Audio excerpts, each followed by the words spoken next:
The fear of foreign on the FCRA amendment.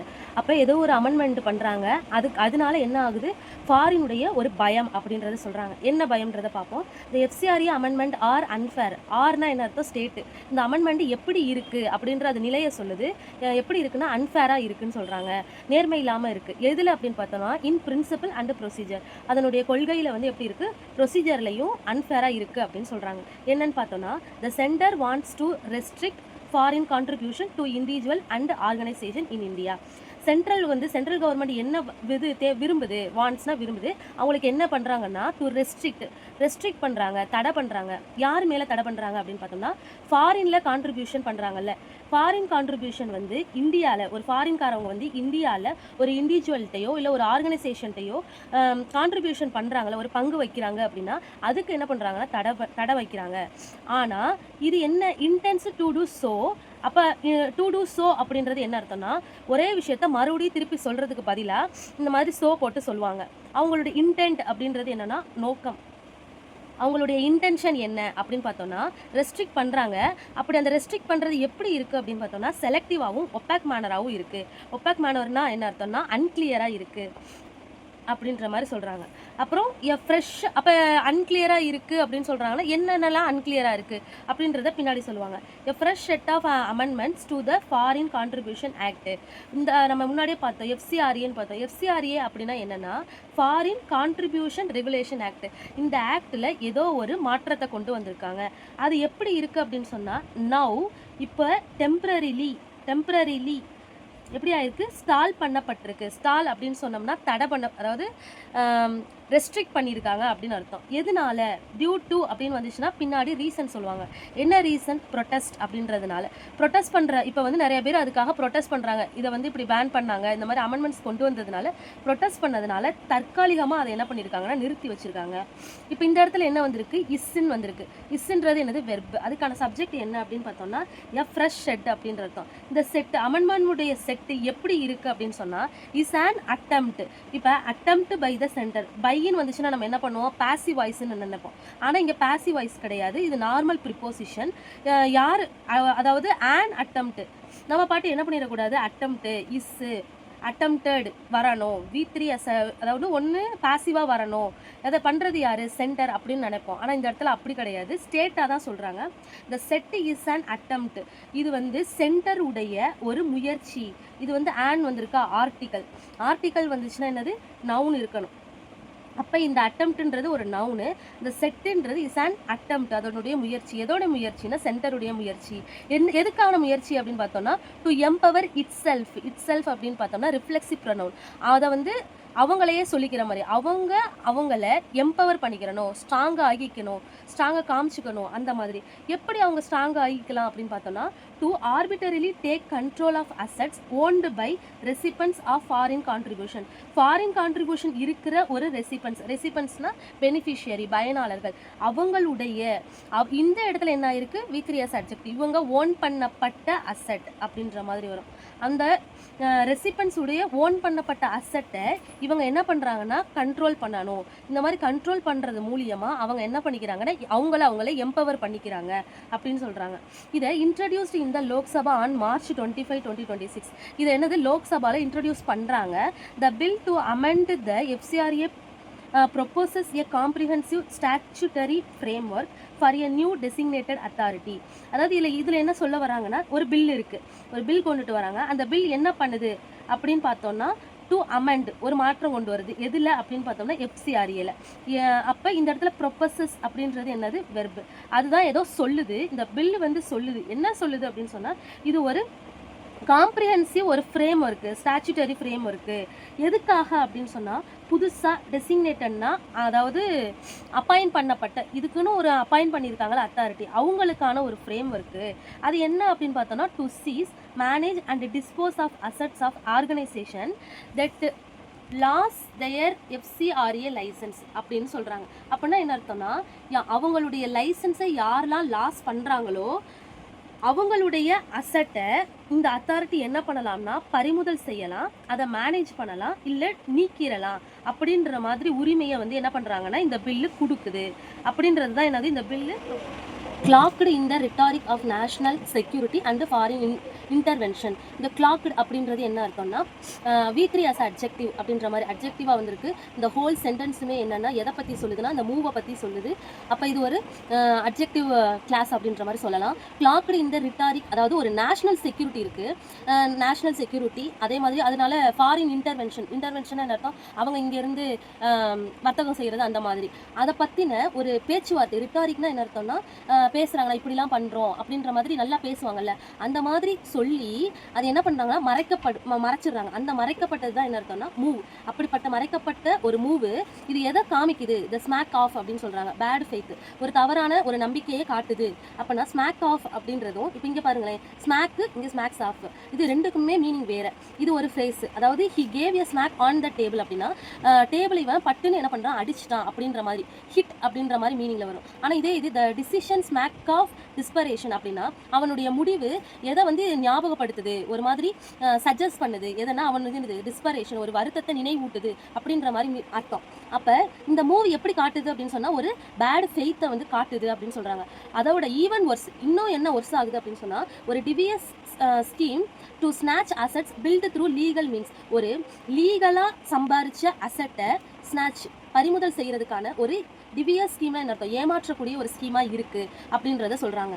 Once an FCRA registration ceases to exist, the designated authority can take control of assets built using foreign fund.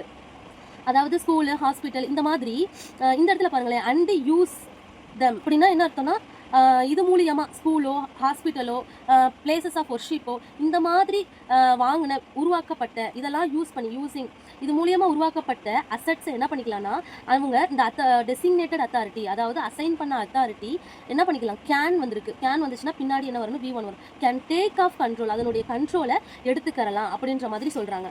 This process is proposed to be automatic. இந்த process எப்படி இருக்கும் அப்படின்னு சொன்னால் ஆட்டோமேட்டிக்காக இருக்கும், உடனடியாக இருக்கும், இன்ஸ்டன்டேனியஸாக. எப்படி upon the discontinuation of the FCRA status, இந்த ஸ்டேட்டஸ் உடைய டிஸ்கண்டினியூஷன் மூலியமாக அது இந்த டிஸ்கண்டினியூஷன் வந்து எப்படி இருக்குன்னா உடனே நடக்கும், ஆட்டோமேட்டிக்காக இருக்கும், இன்ஸ்டன்டேனியஸாக இருக்கும். இதுக்கு ரெக்வயரிங் நோ ஜுடிஷியல் டிட்டர்மினேஷன், இதுக்குன்னு போட்டு கோர்ட்டில் போய் அவங்களுக்கு எந்த ஒரு ஆர்டர் வாங்கணும்னு அவசியம் இல்லை. Requiring no judicial determination and adjudicatory process அப்படின்றது அவங்க எதுவுமே வாங்கணும்னு அவசியம் கிடையாது, எந்த லாவையும் ஃபாலோ பண்ணணும்னு அவசியம் கிடையாது, உடனே அவங்க பண்ணிக்கிறலாம். In effect, the center that grants FCRA permission can decide to withdraw that permission and benefit from its own decision. இப்போ in effect the center என்ன பண்ணலாம்னா, the center இது ஒரு சப்ஜெக்ட், இங்கே தான் என்ன வருது அதனுடைய வெர்பு கேன் டிசைடு. அப்போ இது ரெண்டுக்கு இடையில உள்ள இந்த இது என்னன்னா அந்த சப்ஜெக்டை பற்றி சொல்லுது. சென்டர் என்ன பண்ணலாம்னா ஒரு பெர்மிஷனை கொடுத்தா, என்ன பெர்மிஷன், FCRA பெர்மிஷனை கொடுக்கப்பட்ட அந்த கொடுக்குற அந்த சென்டர் அவங்க வித்ட்ரா அந்த பெர்மிஷனை வித்ட்ரா பண்ணணும்னு முடிவு பண்ணாங்கன்னா அது அவங்களுடைய டிசிஷன்ல இருந்து அவங்களே என்ன பண்ணிக்கலாம், பெனிஃபிட் அடைஞ்சுக்கலாம். இப்போ இதை தான் என்ன இப்போ இவ்வளோ நேரம் பார்த்தது தான் this is unfair in both principle and procedure அப்படின்ற மாதிரி சொல்கிறாங்க. Christian groups that run numerous health and educational institutions are particularly concerned அப்படின்றாங்க. அப்போ இதில் முக்கியமாக யார் பாதிக்கப்படுறாங்க அப்படின்னு பார்த்தோன்னா கிறிஸ்டியன் குரூப்ஸ். இதுதான் என்னதுன்னா சப்ஜெக்ட். ஆர் அப்படின்றது ஸ்டேட், அவங்களுடைய கிறிஸ்டியன் குரூப்ஸுடைய நிலையை சொல்கிறாங்க. எப்படி இருக்காங்கன்னா கன்சர்னாக இருக்காங்க, கன்சர்னாக ரொம்ப கவலையாக இருக்குது. ஏன்னா அவங்க தான் என்ன பண்ணுறாங்க இந்த இடத்துல தட் ரன், இந்த ரன்ன்றது வெர்பு தான், இந்த தட்ன்றது யாரை குறிக்குதுன்னா இந்த கிறிஸ்டியன் குரூப்ஸை குறிக்குது. அவங்க தான் ரன் பண்ணுறாங்க. என்ன ரன் பண்ணுறாங்க, நிறைய ஹெல்த் அண்ட் எஜுகேஷனல் இன்ஸ்டிடியூஷன்ஸ் தான் ரன் பண்ணுறாங்க. அப்படி ரன் பண்ணுற அந்த கிறிஸ்டியன் குரூப்ஸ் தான் என்ன ஆகிறாங்க, ஆர் கன்சர்ன்ட் பர்டிகுலர்லி, இது அட்வர்பாக இருக்குது. given that they may have received contribution from abroad. given that, இந்த given அப்படின்றது என்ன அர்த்தம்னா ப்ரிப்போசிஷன் அப்படின்றத மாதிரி ப்ரிப்போசிஷனாக வரும்போது given உடைய மீனிங் என்ன அப்படின்னு சொன்னோம்னா கன்சிடரிங். இதை நம்ம கன்சிடர் பண்ணோம்னா they may have received, அவங்க ரிசீவ் பண்ணியிருந்திருப்பாங்க, எங்கேருந்து, அப்ராடில் இருந்து அவங்களுடைய கான்ட்ரிபியூஷனை ரிசீவ் பண்ணியிருக்காங்க. the bill has been postponed for now but the government has no plan to abandon it. இந்த இடத்துல எப்படி வந்திருக்குன்னு பாருங்க, has plus V3 அப்படின்னா எப்படி இருக்குது, பர்ஃபெக்டாக இருக்குது. இது ஹேஸ்ன்றது என்னது, ப்ரெசென்ட்டாக இருக்குது, ப்ரெசென்ட் பர்ஃபெக்ட். ஆனால் இது என்னது இருக்குது, போஸ்ட்போன்ட் ஆயிருக்கு. அப்படின்னா என்ன அர்த்தம்னா பாசிவ் வாய்ஸில் இருக்குது. அப்போ த பில் போஸ்ட்போன் பண்ணப்பட்டு இருக்குது ஃபார் நவ், இப்போ வரைக்கும் போஸ்ட்போன் பண்ணப்பட்டிருக்கு. ஏன் இங்கே ப்ரெசென்ட் பர்ஃபெக்டாக போட்டிருக்காங்க அப்படின்னா இதுக்கு முன்னாடி இதுக்கு முன்னாடி இது என்ன பண்ணிட்டாங்கன்னா போஸ்ட்போன் பண்ணிட்டாங்க. அந்த போஸ்ட்போன் பண்ணது இப்போ வரைக்கும் அது நீடிச்சுக்கிட்டு இருக்குது, அதனால தான் இங்கே ப்ரெசென்ட் பர்ஃபெக்ட் யூஸ் பண்ணுறாங்க. ஆனால் இந்த மாதிரி போஸ்ட்போனில் இருக்குது, ஆனாலும் அதான் என்னது contrast. But the government has no, அதுக்கு என்ன இல்லைன்னா நோ பிளான் டு அபண்டன், அதை கைவிடுறதா கவர்மெண்ட் எந்த பிளானும் வச்சுக்கல. த FCRA was the first enacted in 1976. இது எப்போ வாஸ் எனாக்ட் பண்ணப்பட்டது அப்படின்ற பாசிவ்ல வந்திருக்கு. ஃபர்ஸ்ட் 1976 இயரை சொல்லும் போது இன்னுன்ற ப்ரிப்போசிஷன் யூஸ் பண்ணுவோம். அண்ட் ரீ எனாக்டட் இன் 2010. அப்புறம் மறுபடியும் 2010 பண்ணியிருக்காங்க. எப்போ அப்படின்னு சொன்னால் எப்போ அப்படின்றது எனக்கு டியூரிங் யூபிஏ, இது வந்து காங்கிரஸ் லீட் பண்ண ஒரு கட்சி. அப்போ வந்து மறுபடியும் ரீஎனாக்ட் பண்ணியிருக்கு. மறுபடியும் என்ன இருக்குன்னா மாற்றம் 2020 அண்டர் மோடி தலைமையில் என்ன பண்ணியிருக்காங்க, அமெண்ட்மெண்ட், அதுவும் எனது மாற்றம் கொண்டு வந்திருக்காங்க. இந்த இது என்ன ஆகுது அப்படின்னு சொன்னால் ப்ராக்ரெசிவ்லி ஃபைட்டனிங் the receipt and the use of foreign funds. இந்த இடத்துல யூஸ்ன்றது என்ன அர்த்தம், நவுன் தான். இந்த ஃபாரின் ஃபண்டுடைய யூஸையும் ரெசிப்ட்ஸையும் அது என்ன பண்ணுதுன்னா ரொம்ப டைட்டன் பண்ணுது அந்த மாதிரி. It is notable that state policy seeks foreign money. இதிலிருந்து என்ன தெரியுது, notable that என்ன தெரியுது அப்படின்னு பார்த்தோம்னா, ஸ்டேட் பாலிசி என்ன சீக் பண்ணுதுன்னா ஃபாரின் மணி அவங்களுக்கு தேவைப்படுது. எப்படி தேவைப்படுது, இன் ரேஞ்ச் ஆஃப் டொமைன். எந்தெந்த மாதிரி டொமைன்னா இன்ஃப்ராஸ்ட்ரக்சரில் இருந்து டெக்னாலஜி வரைக்கும், என்டர்டைன்மெண்ட்ல இருந்து ரியல் எஸ்டேட் வரைக்கும், இந்த மாதிரி டொமைன்லலாம் என்ன தேவைப்படுது, ஃபாரின் மணி தேவைப்படுது. The regulatory regimes can be creditable only when they are transparent and even ஹேண்டடாக இருக்கும்போது. அப்போ இவங்க எப்போ இந்த ரெஜிம் வந்து கேன் பி எந்த நிலையில் இருக்கும், நம்பகத்தன்மையாக எப்போ இருக்கும் அப்படின்னா அது ரொம்ப டிரான்ஸ்பரண்டாக இருக்கும்போதும் ஈவன் ஹேண்டடாக இருக்கும்போதும். That is not the case with the FCRA restriction. அதாவது இது வந்து FCRA restriction பத்தின கேஸ் மட்டும் இல்லை. அப்போ வேற என்ன இருக்குது அப்படின்னு பார்த்தோம்னா, ராஜ்யசபா எம்பி ஜான் பிரிட்டஸ் வந்து செட்னா என்ன அர்த்தம், V2 அவர் சொல்லியிருக்காரு.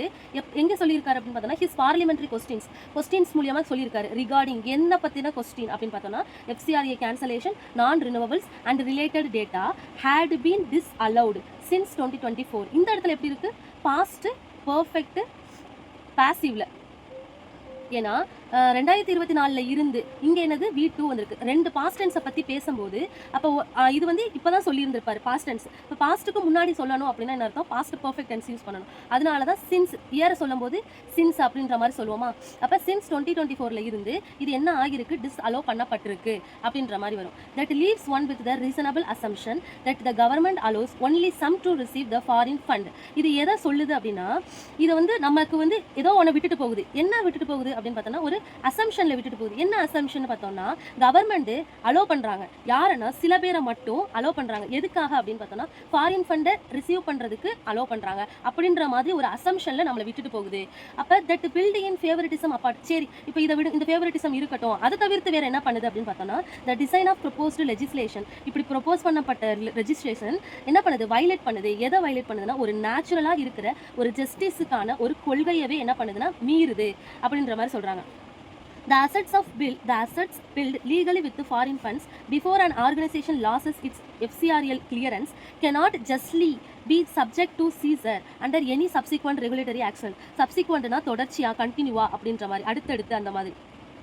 இப்போ இந்த அசட் இருக்குல்ல, இதுக்கான வெர்பு எங்கன்னா cannot be அப்படின்ற மாதிரி, subject to சீசர் அப்படின்ற மாதிரி வரும்.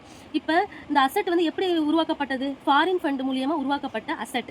இந்த அசட் என்ன ஆகுதுன்னா, நியாயமான முறையில் சப்ஜெக்ட் டு அப்படின்றது உட்படுத்தப்படுறது அப்படின்ற மாதிரி, உட்படுத்தப்படுதல். இப்போ பறிமுதல் நியாயமான முறையில் அது என்ன பண்ணலைன்னா பறிமுதல் படுத்தப்படலை அப்படின்ற மாதிரி சொல்கிறாங்க. The centre must rethink. அவங்க அந்த சென்டர் என்ன பண்ணணும் அப்படின்னா, மஸ்ட் அப்படின்னா என்ன அர்த்தம், மஸ்ட்னு வந்துச்சுன்னா பின்னாடி V1 must rethink it's operation. அதனுடைய ஆப்ரேஷன் எதில், இந்த மாதிரி கேஸில் அவங்களுடைய அப்ரோச்சை மறுபடியும் யோசிக்கணும். அண்டுன்றது கனெக்டராக வந்திருக்கு. அப்போ மஸ்ட்ன்றது ரீதிங்கோ, அதே மாதிரி இங்கே என்ஷூர் அப்படின்ற V1 வரணும். அப்போ அவங்க உறுதியாக சொல்லணும் that any regulation on foreign ஃபண்டில் அவங்க என்ன ஒரு ரெகுலேஷன் கொண்டு வராங்களோ அதில் கரெக்டாக உறுதியாக இருக்கணும். இது எப்படி இருக்கணும் அப்படின்னா, இட் இன்ட்ரடியூசஸ் ஆர் ஃபேர். ரொம்ப எப்படி இருக்கணும்னா ஃபேராக இருக்கணும், வெளிப்படையாக இருக்கணும். Steer clear of what exist on the ground. Already அந்த கிரவுண்டில் என்ன இருக்கோ அதை, அதாவது தெளிவாக கிளியராக, ஸ்டீர் கிளியர் அப்படின்றது இருக்கிற பிரச்சனை என்ன பண்ணணும்னா அவாய்ட் பண்ணணும் அப்படின்ற மாதிரி சொல்கிறாங்க. இப்போ இது வரைக்கும் பார்த்ததுல இந்த வெக்காப்ஸை பார்ப்போம். அமெண்ட்மெண்ட் அப்படின்னா என்ன பார்த்தோம், மாடிஃபிகேஷன். இன்டென்ட்னா என்னது, பிளான், இன்டென்ஷன். ஒப்பாக்னா என்ன அர்த்தம், அன்கிளியர். ஸ்டால்னா ஹிண்டர், தடை. எம்பவர்னா அத்தரைஸ் அப்படின்னா அதிகாரம் கொடுக்குறது, அவங்கள ரொம்ப ஸ்ட்ராங் ஆக்குறது. ப்ரொபோஸ்னா சஜஸ்ட் பண்ணுறது. டெசிக்னேட்டட் அப்படின்னா நாமினேட் பண்ணப்பட்ட.